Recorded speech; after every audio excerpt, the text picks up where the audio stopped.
Olá, meu querido mamífero, triblástico e celomado. Eu quero te chamar de novo aqui para a gente entender um pouco mais, tentar entender mais sobre a estrutura e o funcionamento da membrana plasmática. Hoje, nós veremos a difusão simples, a difusão facilitada e o transporte ativo. Então, presta bem atenção. Quando nós falávamos de osmose, a gente viu que há um deslocamento apenas de solvente. Mas agora a diferença aqui na difusão simples é que nós teremos também um deslocamento do soluto. Aqui no caso nós temos substâncias menores, nós temos aqui íons menores que são capazes de atravessar a membrana plasmática. Não é que a membrana tenha sofrido um estiramento, ficou com um poro maior, não é isso. É porque realmente quem é menorzinho aqui agora nesse caso vai ser o solvente. Então imagine que eu tenho aqui o meio A, o meio B, separado por uma membrana. Digamos que eu tenho aqui, por exemplo, o meio intracelular e extracelular. Aqui você tem, além do choque dessas moléculas, cria um movimento, e esse movimento vai fazer com que esses íons, na verdade, esses íons entrem aqui nessa célula, porque a concentração deles lá de cá é menor. Aqui agora nós temos o quê? Nós temos o meio hipotônico, e nesse meio hipotônico há uma necessidade maior desses íons aqui dentro da célula. Então eles vão atravessar a membrana. Então nesse caso, o que é que seria por definição a difusão simples? A passagem dos íons do meio hipertônico para o meio hipotônico, tudo isso sem haver nenhum gasto de energia, porque tudo isso se dá a favor de um gradiente de concentração. Então, eles estariam passando para cá, entrando na célula, atravessando a nossa querida membrana plasmática. Para que você detalhe um pouco mais, veja bem, aqui nós temos a membrana plasmática, lembra aquela bicamada? E aqui nós temos proteínas que vão atuar como canais. Canais específicos. O que você quer dizer com isso, João Paulo? Ora, para cada íon, sódio, potássio, cloro, nós temos proteínas, canais específicos para cada íon. Então, esse íonzinho está aqui, ele é reconhecido por essa proteína e ele é encaminhado para dentro. Para isso, ele vai ter, no caso, uma função específica. Cada íon desse tem uma função específica no interior da célula. É importante que você saiba que, como eu acabei de falar, cada proteína transporte, cada proteína canal é específica para cada íon e que não há gasto de energia. É muito fácil. Isso aqui, no caso, é a difusão simples, ok? Vamos ver agora a difusão facilitada. Oi, tá acordado? Tá pronto para o resto? Então vamos comigo.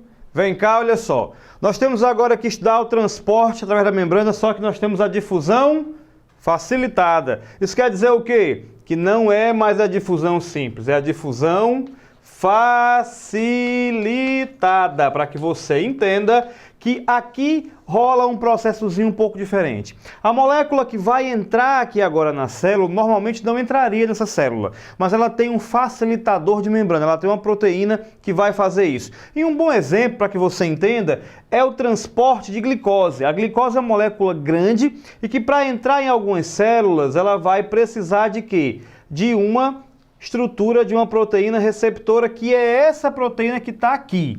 Essa que está aqui. Mas veja bem, essa proteína normalmente ela está assim, ó, fechando a passagem. Normalmente a glicose não vai entrar nessa célula de forma normal. Então o que é que vai acontecer? Nesse caso nós temos o receptor de insulina, nós temos a insulina, que você já aprendeu que isso aqui é um hormônio que vem de onde? Que é um hormôniozinho que vem lá do nosso pâncreas. Então essa insulina, uma vez produzida, liberada na corrente sanguínea, vai se ligar bem aqui, olha, a proteína receptora, vai se ligar aqui a ela. Se ligando, essa aberturazinha vai acontecer e a molécula de glicose pode entrar feliz e satisfeita dentro da célula. Ora, houve um processo que facilitou a entrada dela e mesmo assim não houve gasto de energia na forma de ATP. O que é diferente, por exemplo, desse tipo aqui, ó. Eu quero que você olhe para cá, não tem título, e você procure entender o que é isso aqui, uma difusão simples ou uma difusão facilitada ou um transporte ativo. Veja bem, eu vou te dar 2 segundos, 1, 2, acabou. Olha só. Olha aqui a chave da resposta. ATP, meu amigo, onde tem ATP, tá tendo o quê? Tá tendo gasto de energia. Muito bem. Se há gasto de energia, consequentemente, eu vou classificar isso aqui como sendo o quê? Um transporte ativo. E aí, muito conhecido nosso, nós temos aqui a bomba de sódio e potássio.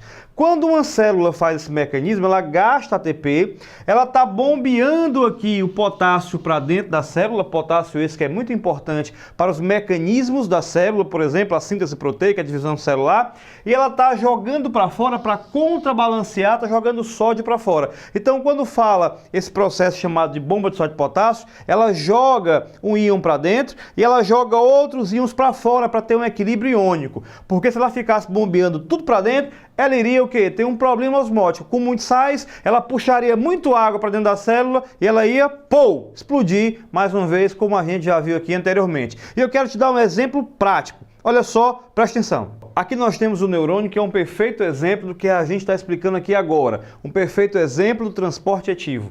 Ó, nós temos aqui o neurônio, quando ele está normal, quando ele está polarizado, ele tem uma grande quantidade de sódio do seu lado externo, na sua face externa das membranas, e aqui ele vai ter o quê? O potássio em repouso em quantidade maior no interior. Então o que acontece? Nós temos sódio e potássio. Quando existe o impulso nervoso, quando esse rapaz é estimulado, esse neurônio é estimulado, o que é que vai acontecer? Esse sódio vai entrar e o que é que vai acontecer com o potássio? O potássio vai sair da célula. Então nesse momento aqui aconteceu um processo de inversão de polaridade. Como acontece o processo de inversão de polaridade, como é que fica a coisa? Assim, ó, é exatamente o que é que vai acontecer. Nós temos aqui o sódio aqui do interior e nós temos aqui agora o potássio aqui na face externa. É nesse momento que eu sei que esse local aqui está despolarizado e é aqui que está acontecendo a passagem do impulso nervoso. Claro, isso não dura muito, mas isso é mediado, há um gasto de energia sobre a forma de ATP. Então, para que isso aconteça, para que volte ao normal, não vai ter esse gasto de ATP. Vai despolarizar. Então, ele está aqui polarizado, ele despolariza e depois ele repolariza. Ah, professor, não entendi nada. Calma, de novo. Olha só. Sódio fora. Só que quando você dá o estímulo, esse sódio entra e o potássio sai, dá lugar a ele. E o que é que vai acontecer? Há uma inversão de polaridade aqui, ou seja, aconteceu uma despolarização. Se estava em repouso, agora sai do repouso. E normalmente, depois que tudo isso aqui acontece, o sódio que entrou sai de novo. Ou seja, entra e sai, normalizando. Agora, para entrar, vai acontecer um gasto de energia sobre a forma de ATP. E aí, o que é que vai acontecendo? Depois que aqui volta ao normal, essa segunda parte faz tudo de novo. Entra o sódio, sai o potássio e depois acontece a normalização. E aí, volta ao normal. E assim, sucessivamente, o impulso nervoso está caminhando aqui, sempre no sentido o quê? No sentido corpo celular para a região final. Caminhando, fazendo percurso por todo o axônio. E como há um grande gasto de energia, os neurônios estão se comunicando, estão passando informação uns para os outros, principalmente aqui, quando termina o neurônio, essa região aqui é chamada de sinapse, e aqui a informação é lançada para um outro neurônio. Então todo esse processo aqui acontece de maneira ativa, por isso que o seu sistema nervoso gasta muita energia, para que você aprenda, para que você entenda, porque você é desenrolado e você vai passar. Um grande abraço e até a próxima.